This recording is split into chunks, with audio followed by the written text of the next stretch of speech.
જિલ્લાના જંબુસરમાં દેશના પ્રથમ બલ્ક ડ્રગ પાર્ક માટે 40 કિલોમીટર લાંબી નર્મદા પાઇપલાઇન નાખવાની કામગીરી શરૂ કરાઈ છે. ભરૂચ જિલ્લામાં દેશનો પ્રથમ બલ્ક ડ્રગ પાર્ક ઝડપથી આકાર લઈ રહ્યો છે.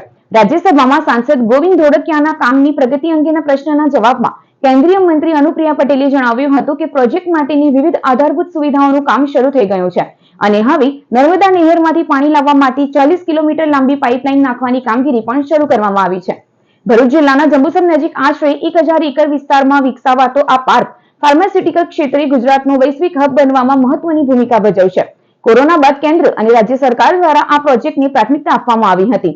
વડાપ્રધાન નરેન્દ્ર મોદીએ ઓક્ટોબર 2022માં તેનો શિલાન્યાસ કર્યો હતો.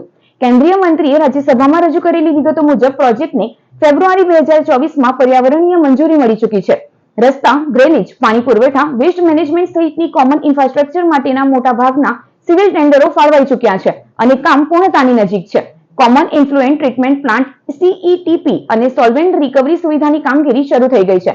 બલ્ક ડ્રગ પાર્ક માટે 4 કિલોમીટર લાંબી કનેક્ટિવિટી રોડનું નિર્માણ પૂર્ણ થયું છે, જ્યારે પાર્કિંગ માટેની ટેન્ડર પ્રક્રિયા નવેમ્બર 2025માં પૂર્ણ થઈ છે. સ્ટીમ જનરેશન માટેની પ્રક્રિયા હાલ મૂલ્યાંકન હેઠળ છે. પ્રોજેક્ટનો મુખ્ય ઉદ્દેશ્ય દવાઓના ઉત્પાદન ખર્ચમાં ઘટાડો લાવવાનો અને બલ્ક ડ્રગ્સ માટે વિદેશ પરની નિર્ભરતા ઘટાડવાનો છે. વર્ષ 2021-22 દરમિયાન ભારતની ફાર્મા આયાતમાં બલ્ક ડ્રગનો હિસ્સો આશરે 60% હતો. માર્ચ 2027 સુધીમાં પ્રોજેક્ટ પૂર્ણ થવાની શક્યતા છે.